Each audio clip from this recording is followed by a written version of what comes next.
This is Louis Gossett Jr., and you're listening to Pure Motive Radio. Listen with your heart.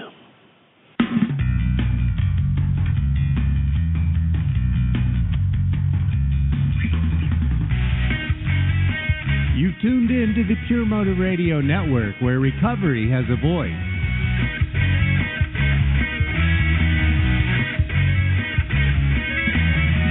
Hello, ladies and gentlemen. It's Monday night, and you know what time that is. It's time for Marti MacGibbon's Kickass Personal Transformation. And now I give you your host, Marti MacGibbon. Hello, everybody, and welcome to Kickass Personal Transformation.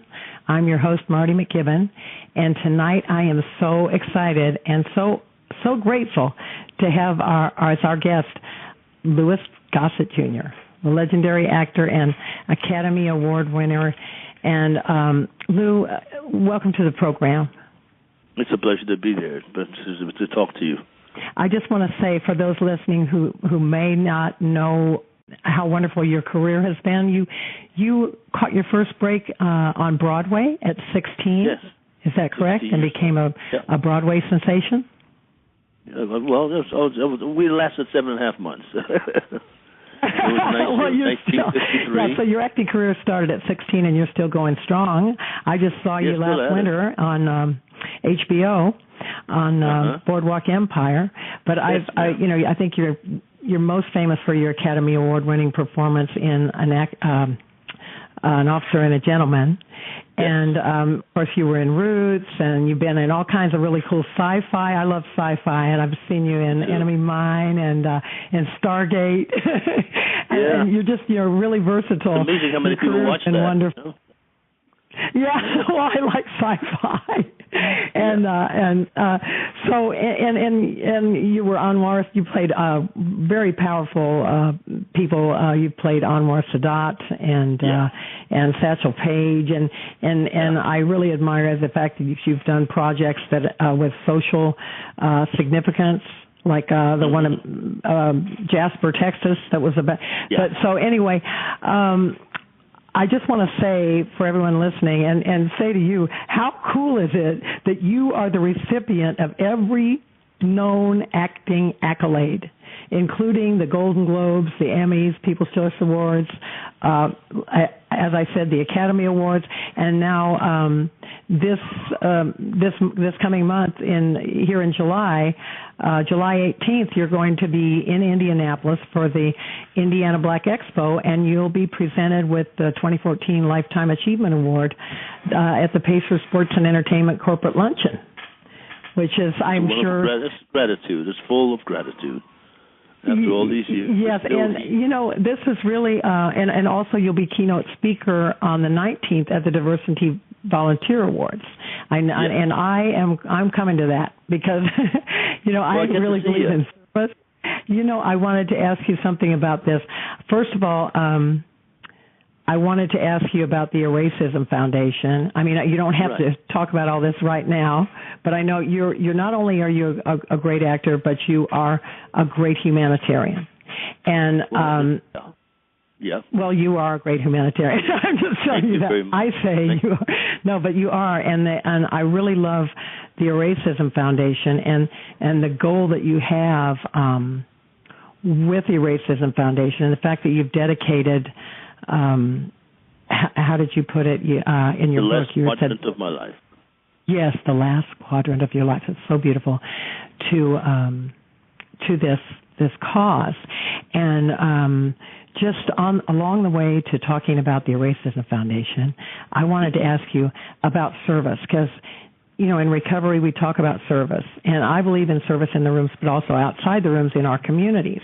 Do you have any thoughts on this, like the link between people as we grow in recovery and the service that we can do and the leadership that we can, the roles we can have in our communities for good?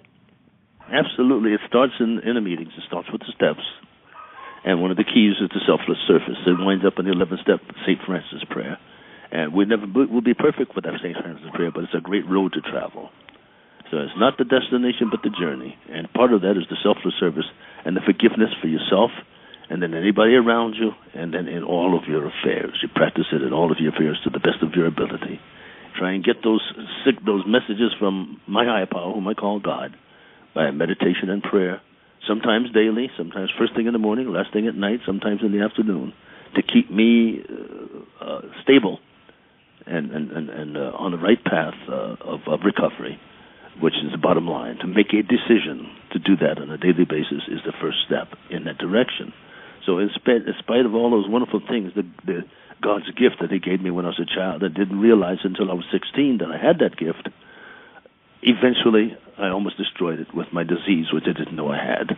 And then once I found out the disease, then I had to put the disease, the intelligent disease, out of my head and my body by certain ways. I thought I could beat it by myself, and it's impossible. So finally, I have the proper help, and I go to the proper direction and the proper humility, since I'm no longer in charge, that I know that my disease, that I respect a great deal, is stronger than me. I need some help. And that help comes from my higher power, who created and can destroy the disease immediately if I go that way. And in going that way, then I realize the gift that God gave me, I can kind of nurture that. I have to get rid of resentments, any kind of sensitivities, and all those poisons that block the passage and the sunlight of the Spirit. And once I can do that on a daily basis, then there's a clear path for God's message to shine through me to the world. And that's, in a nutshell, the 12 steps. That is beautiful. You just answered about 5 of the questions I had for you. It gets simpler. With each day of sobriety, it gets simpler. Wonderful. Yeah. We talked about resentment today. Yes, that's one of the questions I was going to ask about the value and the power of forgiveness, because I've learned that in my personal journey. It's present in today's society, in and out of the rooms. I mean, we can be very eloquent about why somebody did something that's wrong, and now that I'm sober, I'm going to get my revenge. It can be right. If we think somebody's taken our parking space, we can get into resentment. Our minds as alcoholics. There's a thing in red. I put in my big book, in red, because it was taught to me by my sponsor. The worst resentment that we can afford to have is the one we feel justified to keep. Ooh, that's good. That's so true. Whenever put it to your head and say, "I'll show you," and you pull the trigger. Yeah. Whenever we feel like we're justified, when we get that indignation. Oh boy! I mean, my wife cheated on me. Somebody stole my money. I mean, somebody lynched my father. Somebody kept me out because of my color. All of that got to go out the window. Yes. It's man-made. Yeah. So if I want something good for somebody else, it starts with me. Exactly. Yeah. You can't wake up in the morning and say, "Okay, I'm sober now. This is it." Can you tell me a little bit about this humanitarian foundation you have, the Racism Foundation?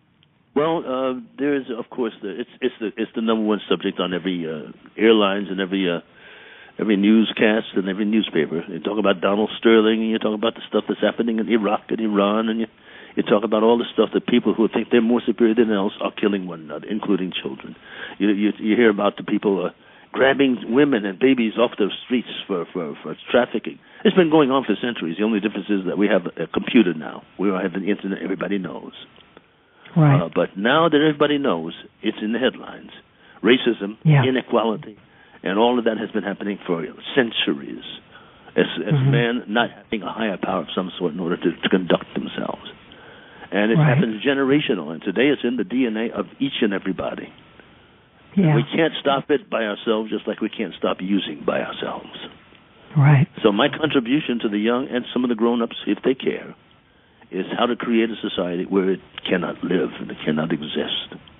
So it doesn't live and exist in me, and I'm trying to teach young people the same in a center called a shamba center, which hopefully the first one will be opened in Los Angeles because the mayor likes it. Other mayors do too. And it's S-H-A-M-B-A. This means a Swahili word meaning farm, where you plant seeds into children. They don't know what you're talking about in the first place. But children have not been taught the way it used to be at the home.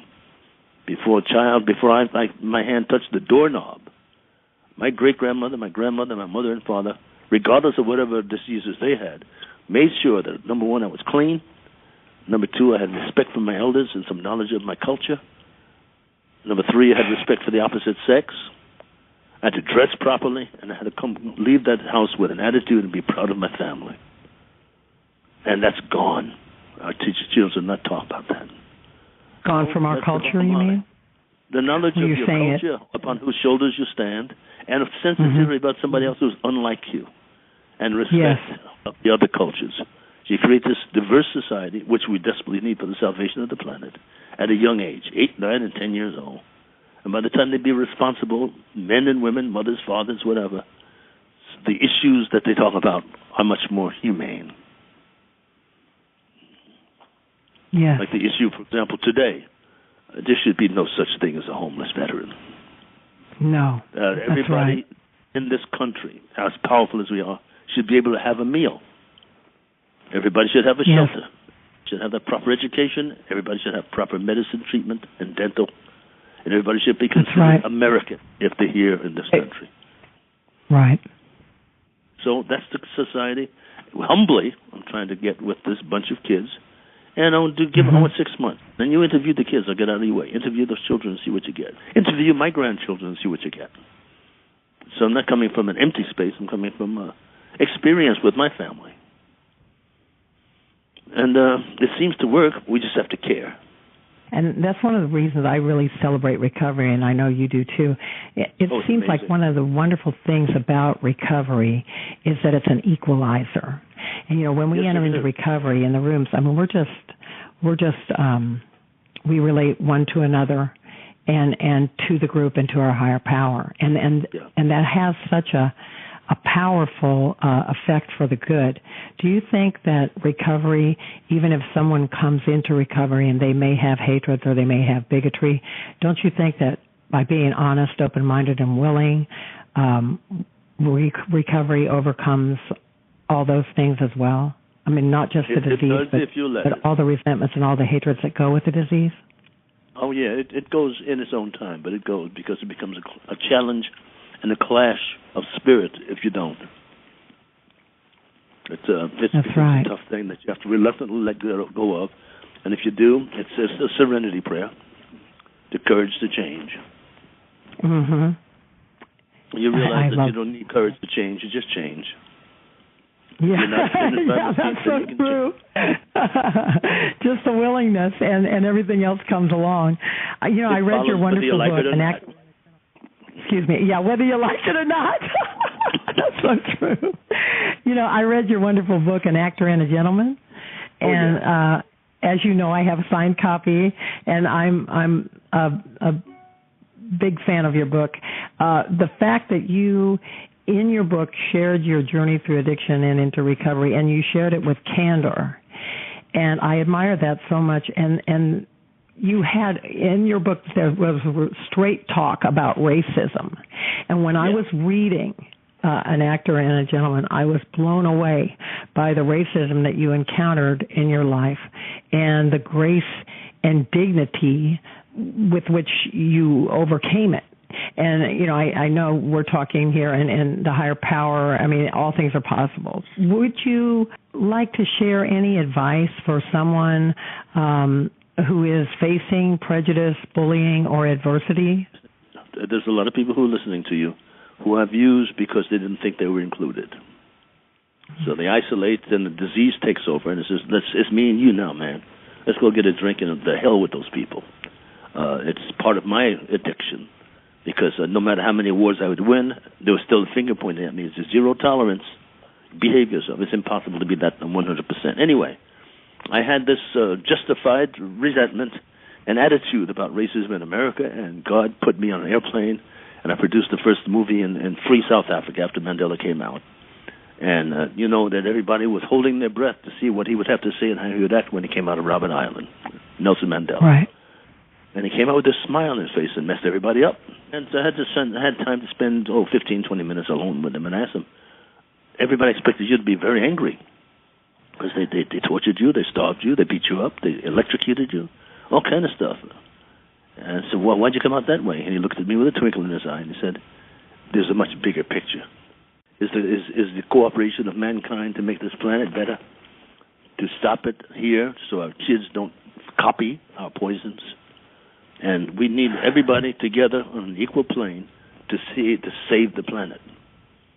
Yeah. We're running out of our food. We have to buy Right. water in bottles. I remember when you could get it out of a faucet. Yeah. Some of our food is tainted with chemicals and disease. We're running rapidly out of the food chain because we thought we were the most superior being on the earth. We've got to fold ourselves back into the ecological cycle with the animals and the insects and bring this planet back to its pristine shape, and we can't do it with racism. We all need to hold hands and cooperate with one another to do that. It's God's trick, but it's the only way we can do that. That's the much bigger picture than anything that's happened in my life or Nelson Mandela's life. So, forgiveness, healing, and just get on with this thing together. Racism. Beautiful. It's more than just colors. It's the automatic assumption of any kind of superiority to anything else is poison. Right. I'm not going to keep referring to your book, but by the way, for my audience, I highly recommend you read An Actor and a Gentleman. It's a wonderful book. It's a very inspiring and very powerful book. I was so moved and inspired by the fact that you were talking about this same thing at the end of the book. At the beginning of your book, you had a really powerful story of being just terribly. It was just it's a harrowing experience. You reminded who I was. Yeah. Exactly, and then at the end you had this talking about where if you don't know where you came from, you can't know where you're going, and I really identified with you putting that in your book because I think that on the bigger picture, what Mandela talked about and what you've talked about, we've got to look at the bigger picture. That's really what it is. As we come into recovery, our lives get safer. We start to get our financial.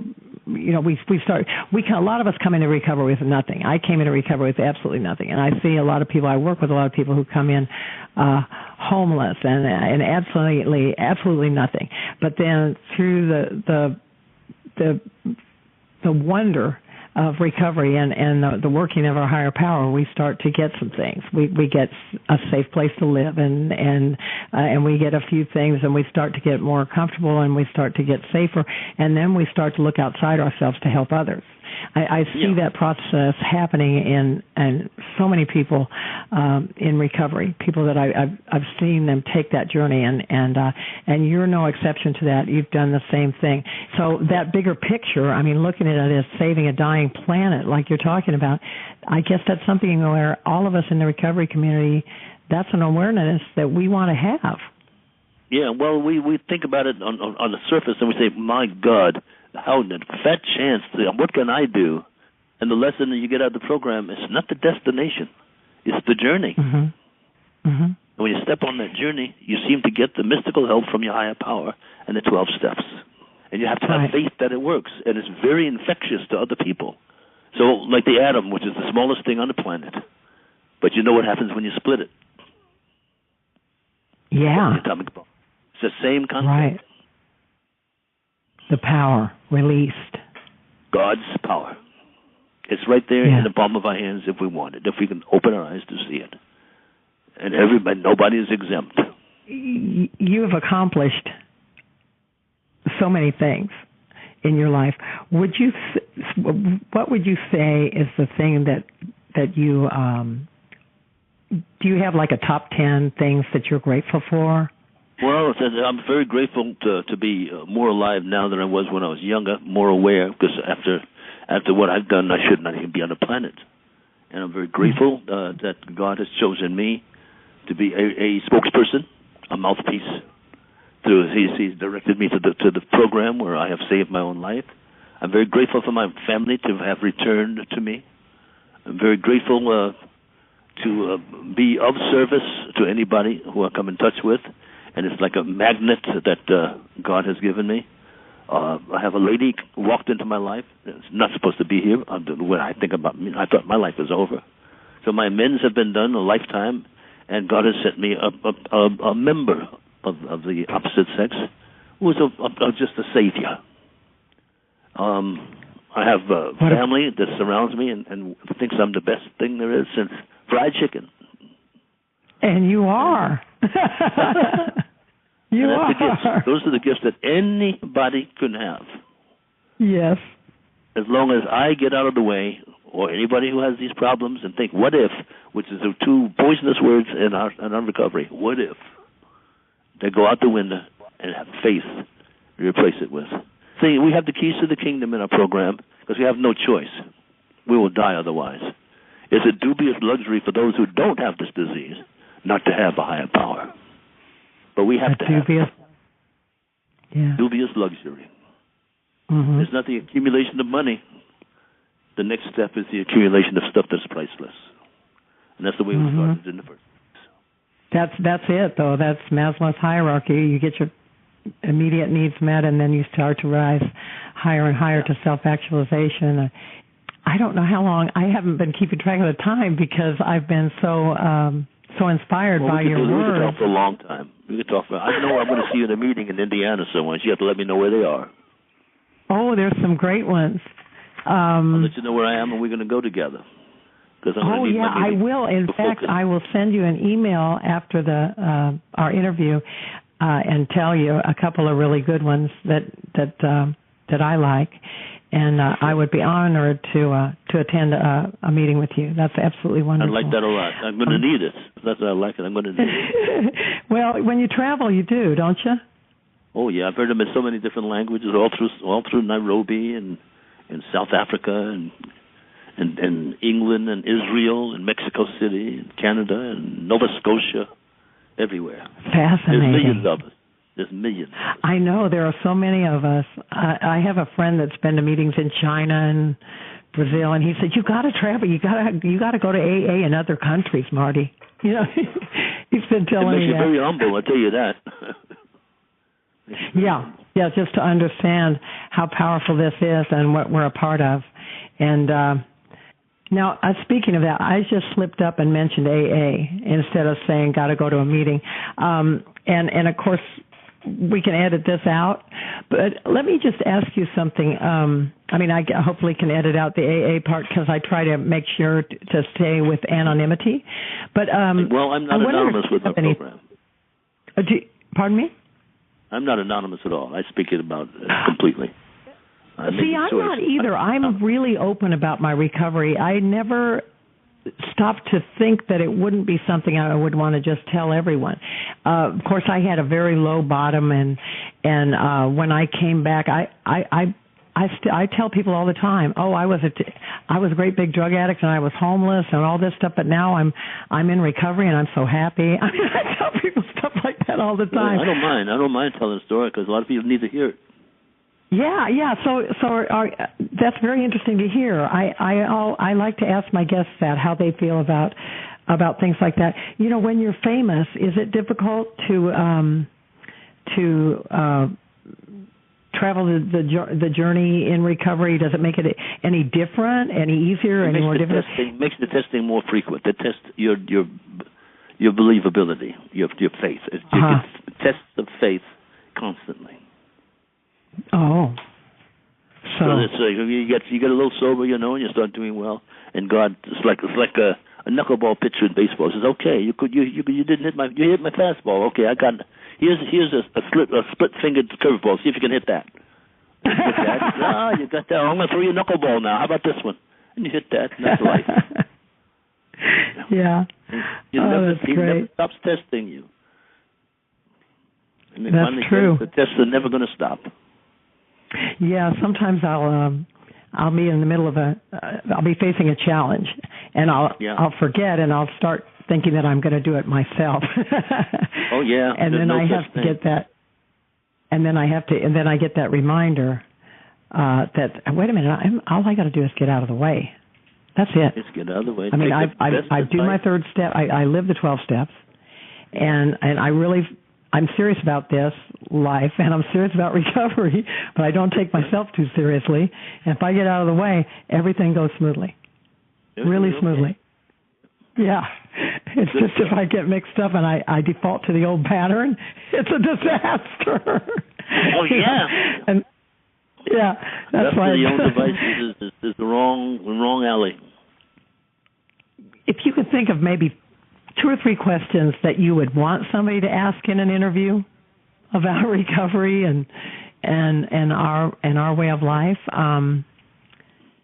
Let me think about my sponsees. Okay. Some sponsees will ask, well, when will this search be over? This is tough. When can I be free? And the first answer is this: if you're asking me those questions, it hasn't happened yet. Especially in the first year. That first year of sobriety is the keys to the kingdom and the pink cloud, and you're making all your commitments and you're overdoing it. You can't speed the recovery up. It's God's pace, not yours, which is the way to go. And the second sponsee wants to know, when am I going to get this stuff you talk about? And I said, well, it's in God's time, not yours. So that when you deal with God's time, then you're not watching your watch. You're doing your life. And then one day you wake up and that disease that you thought had is gone. And you're thinking about something else. And the other says, well, when will I get my job back? When can I have better relationships? That's, once again, it's God's in charge. You have to do the due diligence, work your steps, clear the passage from whoever your higher power might be to you, so that there's no darkness in the light that shines through you. And you put your nose to the grindstone and do that on a daily basis. Say your prayers and meditations in the morning. Do the inventory at night, one day at a time. And one day you look up and it's there and you don't remember when it came back. You have to get your mind off the clock. In God's time. So all the questions that somebody would ask me in our meetings, it's in God's time. Exactly. It calms you down. Whatever it takes, meditation, prayer, sleep, whatever it takes, let God's time be the most important time there is. That's beautiful. Getting out of the way. Yeah. And it's not the destination, it's the journey. So it seems to me, if a whole bunch of people are looking in the right direction, it seems God gets the message and helps us along the way. So this world is getting better. Our next president is probably going to be a woman. Gays have come out of the closet, so they don't have to hide anymore. Racism is the main subject, so it'll be going away. We might have to go to a bottom with our war and our differences, but we will learn our lesson eventually. Otherwise, the cockroaches are going to take back over. Yeah. It's God's time. And He sends us messengers, I think, of all ways, storms and tsunamis and cyclones to get our attention. To wake us up. Wake up. You've got to pay attention to this, and you're busy keeping somebody up because of the color of their skin or their sexual preference or their religion, and you even killing them. And I'm trying to tell you to pay attention to me. That's right. Nobody wins if you don't pay attention to me. And that is it. And, I was going to ask you this. With regards to Dr. Martin Luther King, one of his famous speeches about his dream, how close do you think we've come to that dream? Have we come any closer since he yes, since he gave that? We've come miraculously closer. I think so too. I just wanted to hear it from your. Oh, you've become very close. We come very close, and there's no accidents. God sends us no accidents. He sent us Barack Obama, who thought it was romantic and glamorous to be the first president, and even he's learned something. And he's passed his tests. Yes. He's only just begun his recovery. And in 2 years, he's going to be one of the number one citizens of the world. To think he is on paper now as President of the United States, but wait till he gets out of there and he's free to express himself. He's my hero. Yeah, that's really true. My favorite people. Yeah, they're wonderful. I'm with you all the way on that, and I do think we have a reason to celebrate. A lot of times, what we see in the media is negative, and because they want the story and they want something sensational, so they focus on things that are bad. But I do think that there's so much good going on in this world that is unsung. There are unsung heroes, and and there are things, but yeah, having Barack Obama in the White House has been one giant leap for the United States and the for mankind. Is a very historical invention. The internet. Yes. Everybody knows everything now. You can't get away with too much. No, that's true. And Jimmy Carter, and I recently purchased a book by him about the global status of women, and he's 93 and still going strong. Yes, I know, and he's still going strong, and he's an example of a president who is kind of unleashed. Once he got out of that White House, he just started doing so many things. With his foundation and humanitarian to be president. Exactly. It's like then he was free to really get going, and I think that's true. I think that's true with Barack Obama too. We're going to see some really amazing things coming from him and from Michelle Obama. We already are, but when they get free, it's going to be amazing. Yes, it is. Well, what wonderful words of experience, strength, and hope. Thank you so much. I'm just so grateful to talk with you and for your openness and let's see, you're a role model. I know that for all of us in recovery. We have to be. You are a role model, though, and we all are all role models. But for you, I just want to tell you that you are a role model for all of us here in recovery, because you have never forgotten where you've come from. You've never forgotten where you're going, and you have always stood up for the oppressed and for anyone less advantaged, and for children and for all of these things. And you don't have to do that. So yes, I do. I really celebrate your life in recovery, and I thank you so much for that. Thank you, Marty.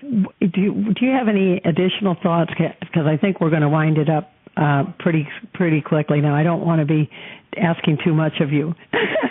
But what thoughts, what message of hope would you like to leave our listeners with? Because we're kind of coming down the home stretch now. You've already given us so much. I don't think you can really top any of the beautiful things you've said. My message to the young is that there's no such thing as impossible. No, there's no such thing as impossible. My advice to the young, make sure that you run your machines and your computers. Don't let them run you. Mm-hmm. When you have a conversation, make sure it's eye to eye. Otherwise, we're going to have a generation of machines, and machines are going to run us. That's true, and it can be so isolating if you're on your phone all the time. Just like drugs and alcohol. Yeah, it can put up a wall. Make sure that we use it and don't let it use us. That's very good. So you'll be with us in Indianapolis. I have listeners in California and Indiana and around the country, but we do have a lot of listeners here in Indianapolis. So I wanted to mention again the date, July the 18th at the Indiana Black Expo. Yep. And then you'll be speaking on the 19th, so we can hear more of your powerful words of hope. And then you'll see by that time my website will have been replenished and put up with websites and all kinds of books and all kinds of clothing and jewelry and newsletters. It'll be up within the next, say, 2 weeks. Foundation.org. It'll be up by the time. Oh, wonderful. We'll put that on. I cannot thank you enough. Here I am. I'm like, see, you've got me stuttering. I'm darn near speechless. That doesn't happen to me very often. This is us. It's been so much fun, so inspiring, and so empowering talking with you and listening to you. I'm looking forward to seeing you and your husband when I get there. All right, and I'll take you up on that meeting. I will send you the. Keep me on my feet.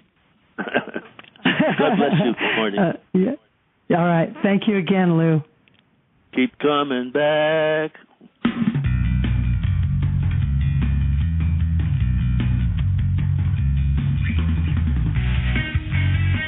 You tuned in to the Pure Motive Radio Network, where recovery has a voice.